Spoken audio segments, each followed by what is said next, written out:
보지 말아야 할 것을 보고 말았습니다. 저는 김진사댁 머슴 덕칠이. 이 집에서 10년을 일했지만 마님의 얼굴을 똑바로 본 적은 손에 꼽을 정도입니다. 마님은 마을에서 가장 정숙하기로 소문난 살아있는 열려문이었습니다. 한 번도 목소리를 높인 적 없고 흐트러짐 한 번 없는 분이었죠. 하지만 그날 밤 모든 게 무너졌습니다. 호기심을 이기지 못하고 문틈으로 고개를 들이민 순간 사랑채 처마 끝에서 들려오는 낮고 떨리는 흐느낌. 호기심을 이기지 못하고 문틈으로 고개를 들이민 순간 마님이 보였습니다. 단정했던 머리는 흐트러져 있었고 어깨는 잔뜩 움츠러들어 있었습니다. 낮의 마님과는 완전히 다른 사람이었습니다. 그런데 마님의 손에 들린 그것. 마님은 그것을 가슴에 꼭 껴안은 채 누군가의 이름을 속삭이고 있었습니다. 김진사의 이름이 아닌 낯선 사내의 이름을 말이죠. 그날 밤 문틈으로 목격한 충격적인 진실. 조선 팔도를 뒤흔들한 양반 부인의 위험한 이중 생활이 시작됩니다. 마님이 그토록 소중히 품고 있던 물건. 자세히 보니 은놀이개 끝에 달린 붉은 수술은 염색된 실이 아니었습니다. 그것은 시간이 지나 거무죽죽하게 말라붙은 분명한 핏자국이었습니다. 3년 전 영모죄로 억울하게 죽은 마님의 정인 박도령. 마님은 죽은 정인의 피 묻은 유품을 품고 원수의 집에서 숨죽여 복수를 다짐하고 있었던 겁니다. 다음 날 아침 마당을 쓰는 제 등 뒤로 서늘한 목소리가 들렸습니다. 덕칠아, 어제 사랑채 근처를 지나갔느냐? 마님은 제 손목을 잡고 뚫어지게 쳐다보셨습니다. 손이 떨리는구나. 무언가 본 게냐? 그날 밤 저는 잠들지 못하고 마님을 뒤쫓았습니다. 남장을 하고 담을 넘는 마님. 도착한 곳은 마을 외곽의 허름한 폐가였습니다. 그곳엔 검은 도포를 쓴 사내들이 기다리고 있었습니다.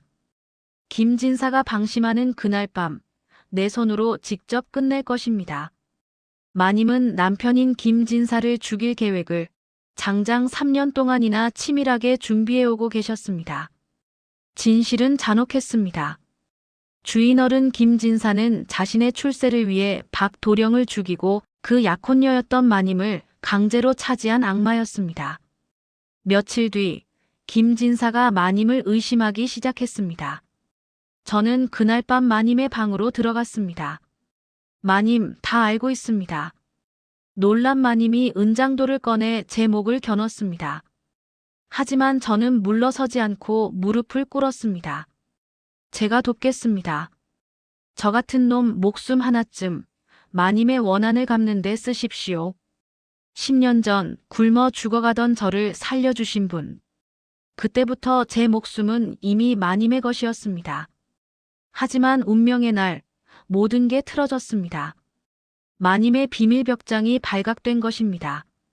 박도령의 초상화와 비리 문서들을 본 김진사가 칼을 뽑아들었습니다. 이 요망한 년, 감히 내 등 뒤에서 칼을 갈아. 김진사의 칼이 마님을 내리치려는 순간 제가 몸을 날려 막았습니다. 마님, 뛰십시오. 어서요. 어깨에서 피가 솟구쳤지만 아픔을 느낄 새도 없었습니다. 우리는 쏟아지는 폭우를 뚫고 달렸습니다.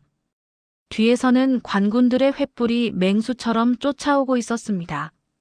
피투성이가 된 채 낭떠러지 끝에 몰린 우리. 마님, 저를 믿고 뛰십시오. 우리는 칠흑 같은 어둠 속 계곡 물로 몸을 던졌습니다. 가까스로 목숨을 건진 강가. 마님은 제 상처를 보고 오열했습니다. 왜 나 같은 걸 위해 목숨을 거느냐? 저는 웃으며 대답했습니다. 우리는 이제 같은 배를 탔습니다. 민설아 마님. 죽을 고비를 넘겨 도착한 한양. 우리는 김진사의 정적이었던 판서 대감을 찾아가 목숨 걸고 지켜낸 비리 문서를 바쳤습니다. 이것으로 김진사의 모든 죄를 밝혀주십시오. 드디어 심판의 날. 포승줄에 묶여 끌려 나오는 김진사 앞에 마님이 섰습니다. 내 놈이 죽인 박도령의 피. 오늘에서야 갚는구나. 마님은 피 묻은 놀이개를 놈의 얼굴에 던지며 3년 묵은 원한을 갚았습니다. 이제 편히 쉬세요, 도령님. 세월이 흘러 두 사람은 자취를 감췄습니다. 하지만 소문에 따르면 깊은 산속 어느 작은 집에서 다리를 저는 듬직한 사내와 아름다운 부인이 행복하게 살고 있다고 합니다. 신분의 벽도 복수의 사슬도 없는 그곳. 그들은 서로를 의지하며 비로소 진짜 삶을 찾았습니다. 세상의 모든 부당함은 언젠가 밝혀지고 진실은 결국 승리한다는 것을 보여준 두 사람. 여러분이라면 덕칠이처럼 목숨 걸고 사랑을 지킬 수 있으신가요? 구독과 좋아요 부탁드립니다.